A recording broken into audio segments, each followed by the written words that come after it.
Welcome, everyone. I'm Christina Ruffini with CBS News, and it's my pleasure to welcome you to this virtual 9/2 NY Talks event, Showtime's Ghosts of Beirut. Greg Barker and Avi Issacharoff in conversation. This show is based on the true story of Ahmad Mounia, the Lebanese terrorist who eluded the CIA and Mossad for more than 2 decades. Ghost of Beirut follows the American, Israeli, and Lebanese perspective of this manhunt and how this terrorist rose from the Shiite slums of South Beirut to masterminding the concept of suicide bombing, making him one of the most dangerous terrorists in the world before the 9/11 era. All right, now let's welcome our series co-creators, Greg and Avi, for a conversation on how they made this gripping show. The first thing I want to ask you guys is, when you read about this history, which spans over decades, involves so many different characters, many of which are in this show, it reads like a great magazine article. How do you look at such a complicated issue and think, I'm going to be able to make that into a gripping spy drama that people are going to want to watch? I think it got under our skins, right, Avi? I mean, we just couldn't, once you know some of the details of this, it's the greatest spy story that I could have come across and had never really heard of. Avi, what do you've lived with this for years, right?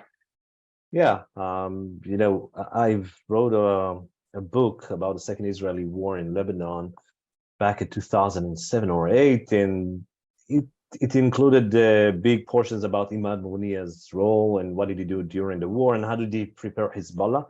And during the research, you learn also about the first activities of Hezbollah as an organization and Mounia himself. Then later on, when I did my thesis for my master's degree in the university, I dealt with Imad Mounia. And then you get to learn about some of the personal issues that were involved in his life, about the death of his brother, for example, in 1985, about the death of his other brother in 1995. And then you understand that there's a kind of a very personal, strong drama that can take this kind of a story, a news story. And, I'm a journalist, so I used to write journalistic stories. And then you understand that you can take it to the other level, to the dramatic level. And this is, what we try to do.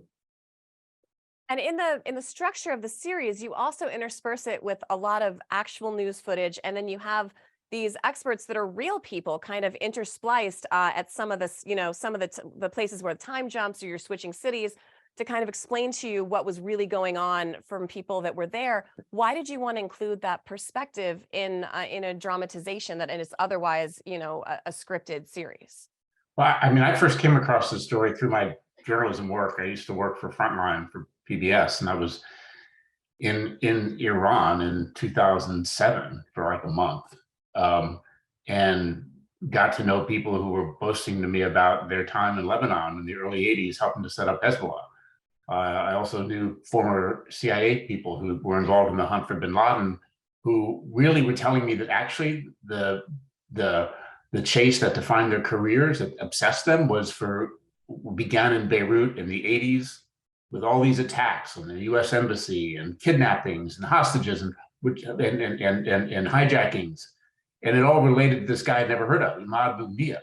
And it's like, well, that was fascinating to me. And as we got into it, look, the story itself is still classified. You can't actually tell it as a straight documentary because nobody tells the truth on camera consistently, and particularly with regard to this story. But we all felt that there is a veracity to and a value in including some of the real voices who lived this, and you could feel, even though they can't tell us all the details, and I don't trust them a lot of the details because they do lie, CIA people and Mossad people. That's their job. No, spies lie. No. Yeah, they lie all the time. I know, shocking. But they give what's not classified are the emotions, and you can feel their obsessions. And we just thought, why not try this experiment of including a couple minutes or so of these authentic voices in each episode, and the real news footage as well. You can't. I mean, it's hard to remember now, but this was like lead stories. Every night, Dan Rather. It's like. On the news stories, you see, these reports from Beirut about the same episode, the same incidents that we're showing in the film. Why wouldn't we use that? I actually recognize some of the voices of some of my colleagues that I used to produce for, because I've been here, longer than I'd like to stay in public, because I'm going to age myself. But I heard Jim Axelrod on the episode this morning. I think I heard Bill Plant in another one, and it really kind of brought it home for me. I was like, I know those people who were there reporting on what happened in Beirut. I'm sorry, Avi, you were going to say something. Yeah, I just wanted to add that, part of the stories, when you see them on TV, you think, okay, those guys dramatized some events and invented some of the stuff.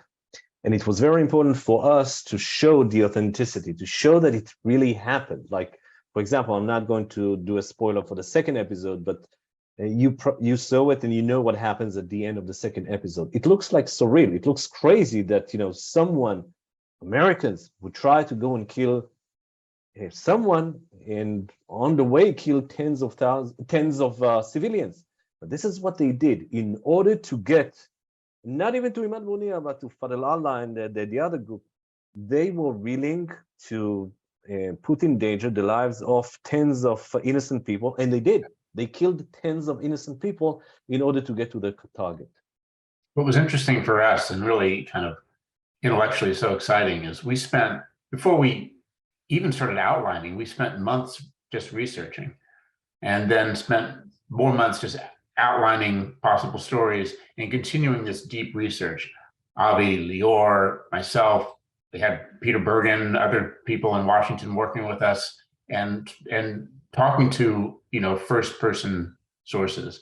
And what we often would say is, look, we're probably going to dramatize a lot of this. You don't have to tell us everything. We know you can't, but what might have happened?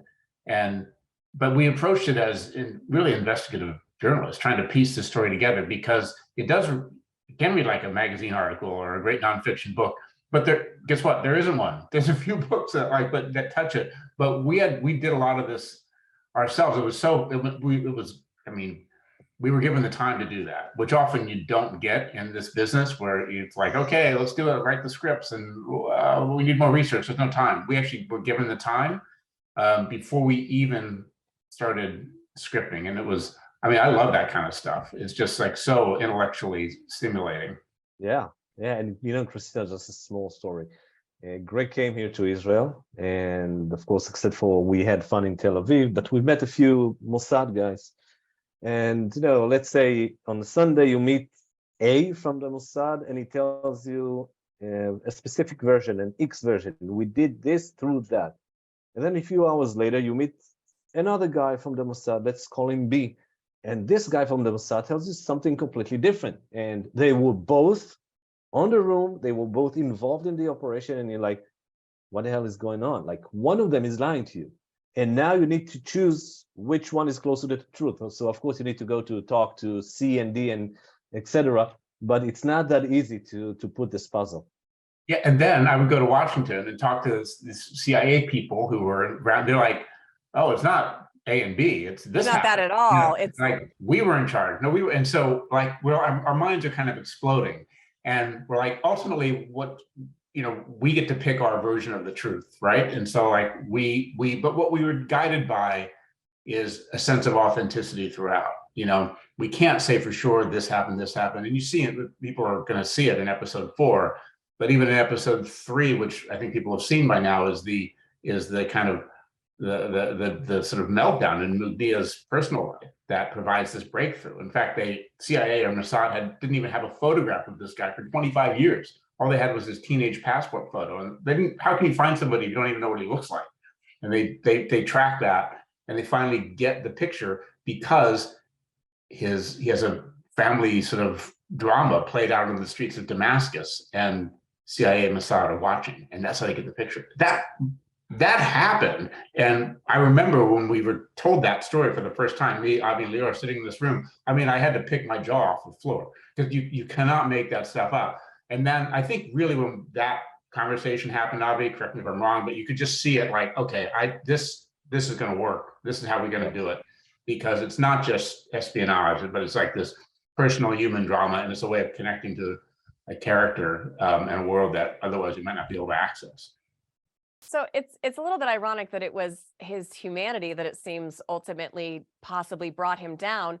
And you guys go through great lengths in the show to humanize him, right? He's not just a bad guy in a black hat, indiscriminately doing these acts. Why did you think it was important to show kind of his motivations and his life and build him out as a character? Because I this mean, is reality. I yeah. mean, at the end of the day, I've been a journalist from 2000 to 2020. I was covering the Middle East, covering the Palestinian side, meeting with the ones that are considered to be in Israel wanted terrorists, whether in the West Bank or in Gaza Strip. And at the end of the day, when you get to see them, when you get to meet them, even those who were considered to be the most dangerous, the most notorious ones on the Palestinian side, you get to understand that they have a family, and sometimes they have a girlfriend or someone that they love, and children, etc. So I think that this is what we try to bring to the screen also, that even this devil, and he was a devil, he was the cruelest, the most dangerous terrorist that the Middle East knew till Osama bin Laden, and maybe even bigger than Osama bin Laden. And still, he had a wife, and he had a brother-in-law that he really loved, and he had kids that he loved. And it's all becoming very tragic when you get to see and to understand what happened to him and what happened to his family through the years. And also, it's I mean, yeah, it was really important to us to tell a multifaceted story with authentic voices. So it wasn't Avi and I just. I mean, Joelle Touma is Lebanese Oscar-nominated screenwriter. She came on board and was our full creative partner. It was all run through a U.S. company, my company, and so it was because we wanted to make sure that people felt comfortable in terms of telling this story in as obviously we all have our biases that we bring to this, right? But we wanted to give voice to all the different communities. A lot of people in Lebanon and elsewhere would consider him a hero. So I don't, but you have to understand that perspective in order to tell the story. And Joelle and others involved who brought very unique perspectives and really comes through in the writing. And we felt very, very deeply in this. It's not just, we don't just show the dark side of Imad Munir, we show the dark side of CIA and Mossad. And I think what happens when you my view is like, if you're not telling the story that ultimately promotes some kind of empathy and understanding, what's the point? Otherwise, you're just reinforcing stereotypes.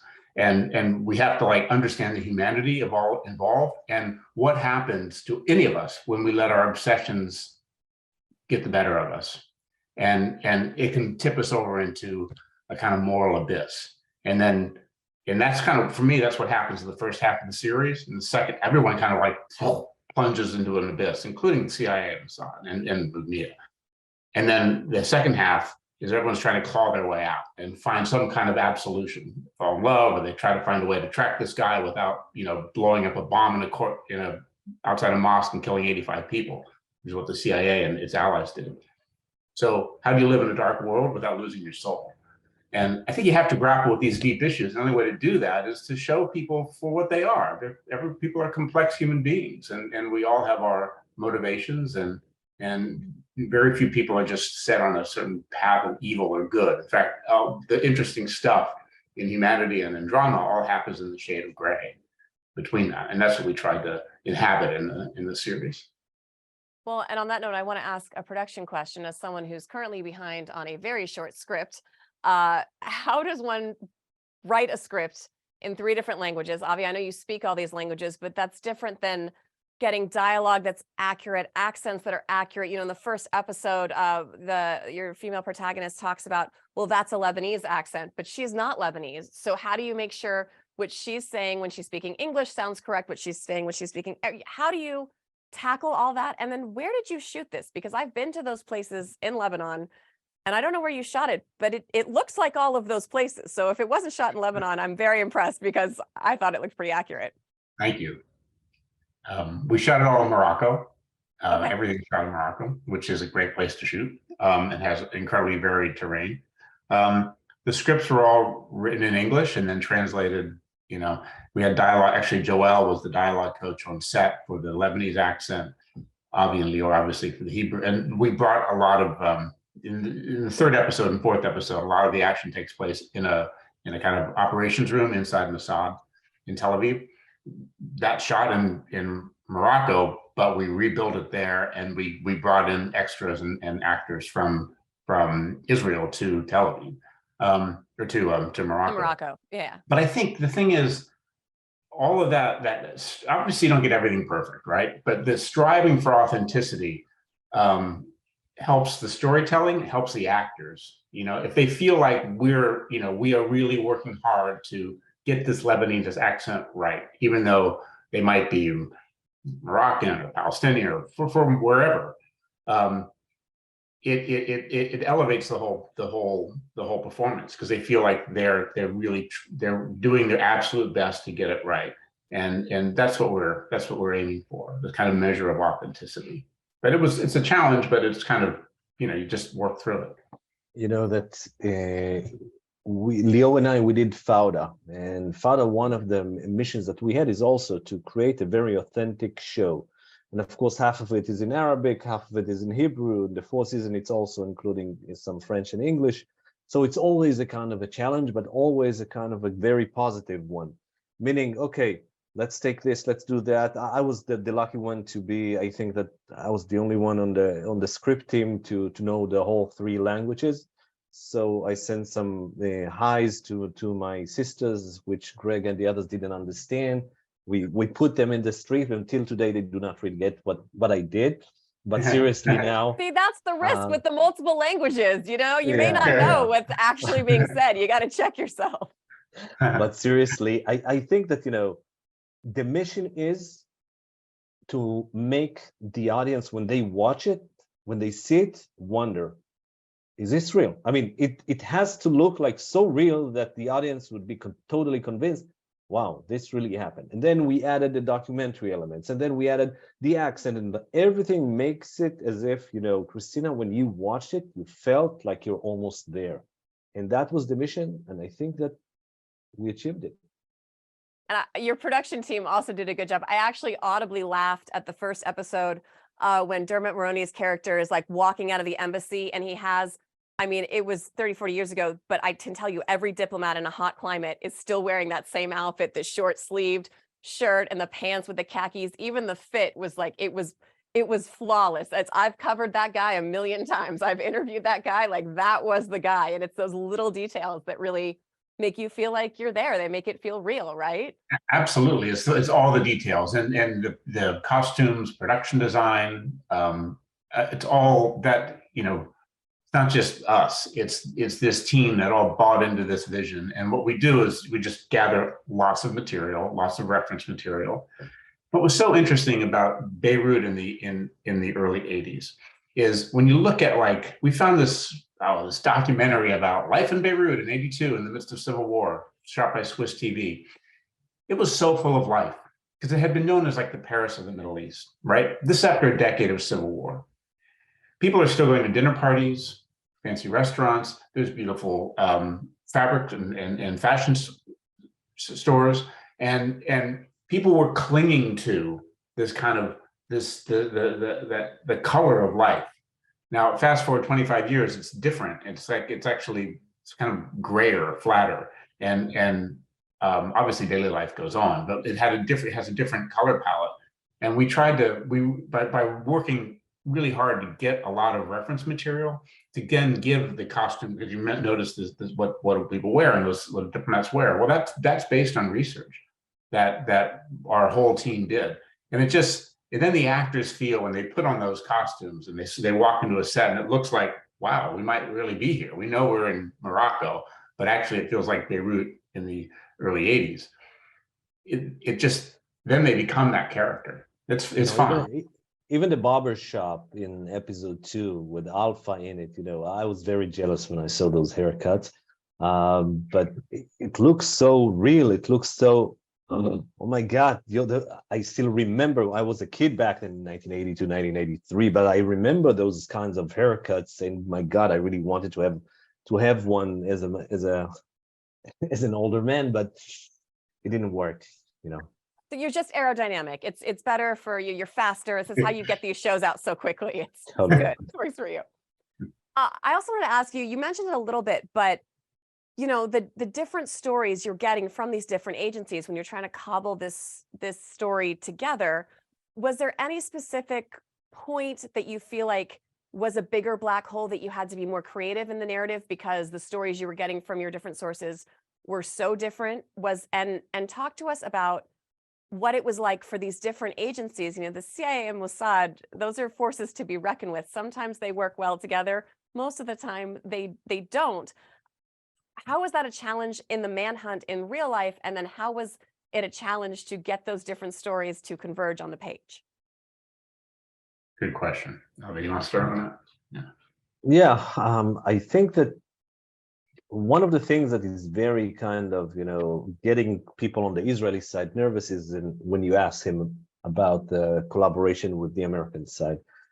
They start to like, I don't want to elaborate on that. I don't want to talk about that. They seem to be very sensitive about giving information regarding the CIA. They still have some very high respect to the CIA people and regarding the collaboration with the American side. And of course, we know today that this collaboration wasn't that successful, especially in the first years, while everyone was trying to understand what the hell is going on in Lebanon, because they didn't even know who was the enemy on the other side. It was a ghost, basically. It took us quite a while to understand how did they do it together. And some of the things still, people don't want to get in. Like, okay, you build a bomb. How did you take the bomb into Syria? Maybe we shouldn't talk about that. Maybe we should not mention that. So I think that Greg and I we do have the answer today, but it took some time till we got the real accurate or more accurate answer. Can I say for sure that it's 100% this is what happened? I cannot.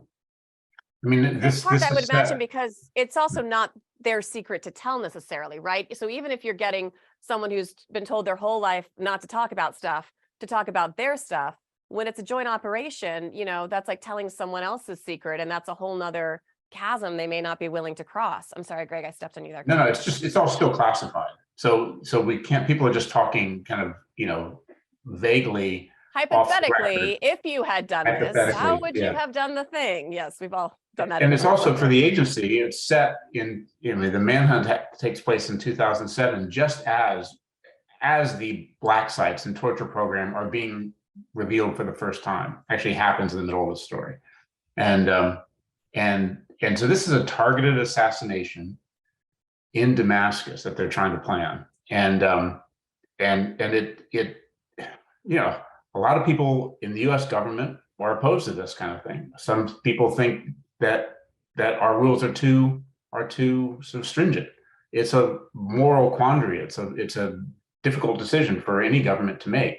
And part of the tension that plays out, especially in episode 4, is the different methodologies, the different rules that the US and Israel would have over this kind of operation. And then you can also argue whether it's even right. I mean, should we even be doing that? And that's a whole, and I hope people will watch it and think, well, is that who we should be? Is that who we are? Maybe it is. It's interesting to question this, because we live in a kind of dark, complicated world. And how do you then achieve your objectives, whatever they are, without losing your kind of your humanity or your kind of your national ethos in the process? And again, this is happening right after the black sites are revealed, where people felt like CIA went off the rails with the authorization of the White House. And so then how do you then play by these new sets of rules when the rules are kind of shifting underneath? It's interesting. And so, nobody's like going on the record and saying, this is exactly what we did. We had no, although we talked to people, they had absolutely zero influence on what we put on the screen. Nothing. We take full responsibility for the version of the kind of truth that we tell in this. Yeah, and this is according to what we know today, that was the first ever joint assassination operation of the two agencies. Meaning before that, yes, of course, okay, they did exchange some information, they did collaborate on getting the intel, but killing someone, that was the first time ever. And according to what I know, Meir Dagan, head of the Mossad back then, understood that he has a kind of an opportunity here, not only to kill a bad guy, but also to build a better strategic relations with the CIA. And this is why it was so important for him to approach the CIA, to bring them on board and to do it together. And of course, also he needed them in order to execute the mission. They needed each other. Yeah. But at the end, there are some disagreements. until today, when you meet those people that were involved in this, they do mention, yes, there was a gap, there was some disagreement about especially one specific guy, Qasem Soleimani, the head of the Al-Quds force in the Revolutionary Guards. When, towards the end of the mission, they have him and Murnia on the site, like they can kill them both, and then the decision is not to take Get them. away. Don't get away. It's episode 4. Yeah. Well, but But it's it's a great history. scene. I mean, that's like telling people the Titanic sink before they go see Titanic. But okay, all right. But that was a real crucial point, in the relations between the two agencies, and respecting the other side and going with the decision of the other side. And we did something very interesting in the show that I would highly recommend to all of you to watch this 4th episode and to understand what did we do there. But at the end, January 2020, meaning 12 years later, the US did assassinate Qasem Soleimani while his plane just arrived to Baghdad, to Iraq, and killed him. And this is 12 years after this kind of disagreement, or a kind of almost confrontation with the Mossad about whether to kill the guy or not. And Yeah, looking that in the background of the whole striking me series. Yeah. to see Soleimani portrayed on screen, because I was covering the State Department when that happened. So I covered the story. I covered the assassination, and it was quite controversial, even in And what I was 2020. going to say is Iran lurks in the background of the whole series. I mean, it's from the very beginning. In fact, one of the key linchpins is an Iranian defector who, kind of leaves Tehran under mysterious circumstances in late 2006. And turns out to have been Imad Mugnia's recruiter back in Beirut in the early 80s. And Mugnia's relationship with Iran was very complicated. It wasn't just the client, it was complicated. And it was really, as somebody who's interested in all of this, just kind of journalistically, it was so fascinating to sort of play with this. Like, what are the different objectives? Because, I think at this same time of this story, 2007, like, this is when, like, people in strategic think tanks and US government and Israel are suddenly thinking that, wow, Iran, after the US invades its neighbors, Afghanistan and Iraq, Iran is actually emerging stronger than they ever imagined out of this. And Qasem Soleimani and Mugnia are becoming kind of the key strategic thinkers in the entire region.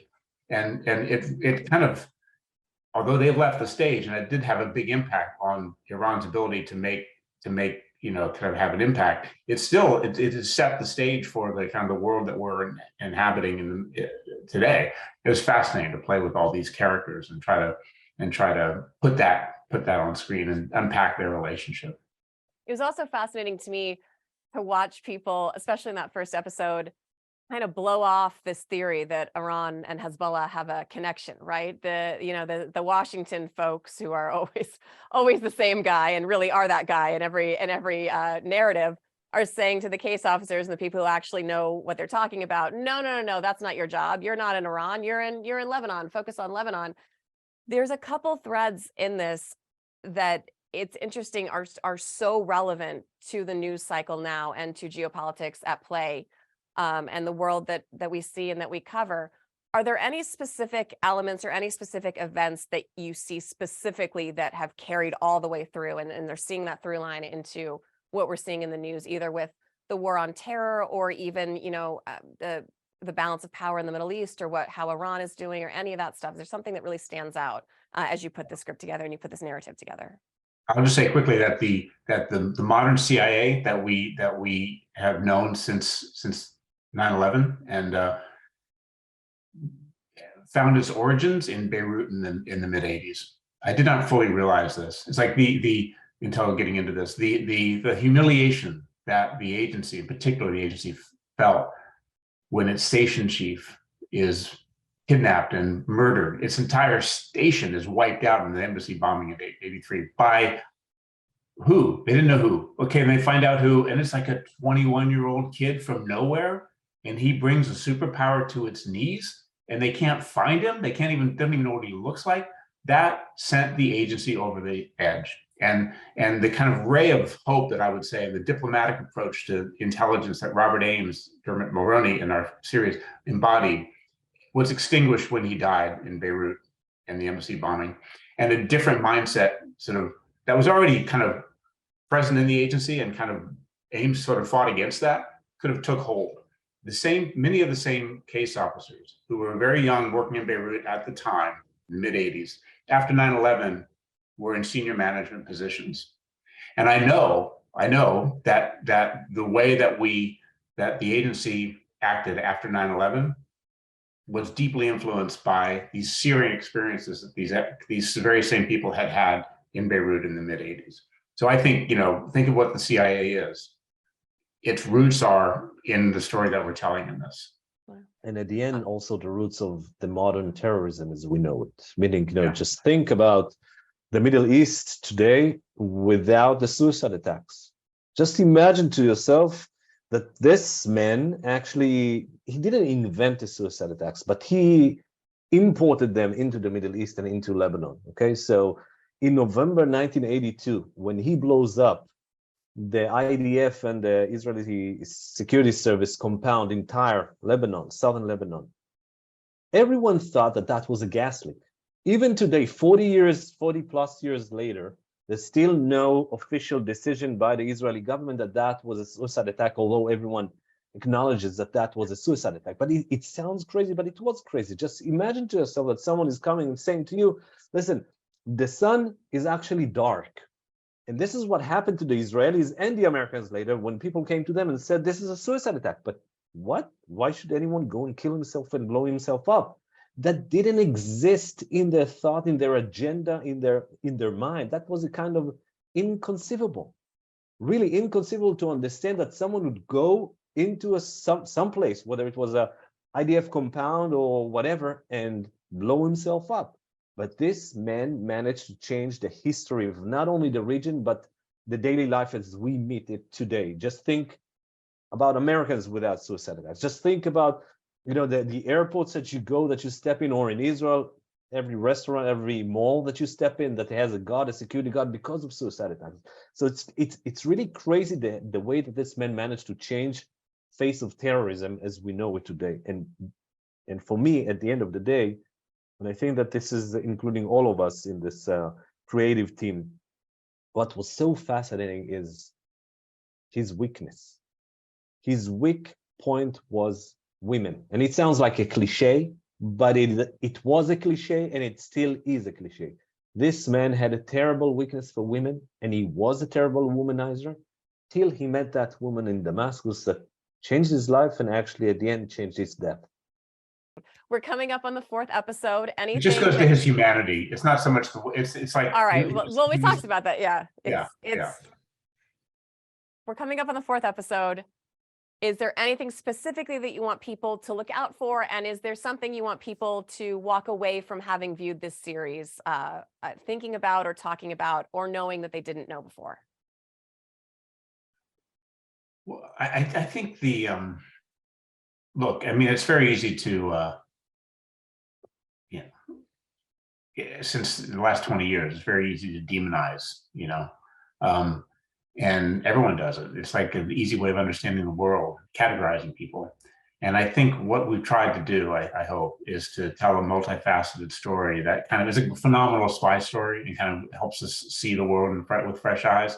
But also, I hope, sort of opens our eyes about the humanity of people, of our adversaries. Because I know that, from talking to people who chased this guy, they considered him the most worthy adversary. Right? It's like something out of George Smiley and Carla in Tinker Tailor, John le Carré. It's like they sort of respected this guy intellectually, operationally, even though they wanted to get him. And I think so. So how do we all of us have our adversaries? Or people were sort of how do we then confront those adversaries without losing ourselves, without stereotyping, demonizing, but seeing people for all the humanity that's inside them, and yet finding a way to kind of, do what needs to be done. And that's what I hope. I hope people enjoy a good yarn and also makes them think about like stereotypes and how we view the other, because the other, we all have that sort of darkness inside of us. It's what do we do with it? The other was was a genius, and we have to admit that. He was a very bad genius, but he was a genius. To kidnap or abduct the head of the CIA station in Lebanon, to hold him in captivity, to torture him, to interrogate him, to record all this on videotapes and to send it to the CIA just in order to see what he did to this guy. It's a sick person, but he was in a kind of a way a genius. Again, a very bad one. And I think that, all of us have to understand not only how bad he was, but also the complexity of the story about the personal life of his family, about what he witnessed through the loss of his family members and the loves that he had in his life, but also about a group of very good people in the CIA and in the Mossad that stayed in the shadows and will stay in the shadows. And, none of them really sat in front of the camera and said it was me. They couldn't do that, of course. But at the end of the day, those people really saved lives of many other innocent people by doing this thing on February 2008 at one night in Damascus. Greg and Avi, thank you so much. It's a hell of a story, and it's a hell of a show you guys have put together. The last and fourth and final episode of Ghosts of Beirut airs this Friday, June 9th on Showtime. We hope everybody tunes in, and thank you both again. Thank you very Thank you very much. much, Christina. Enjoyed it.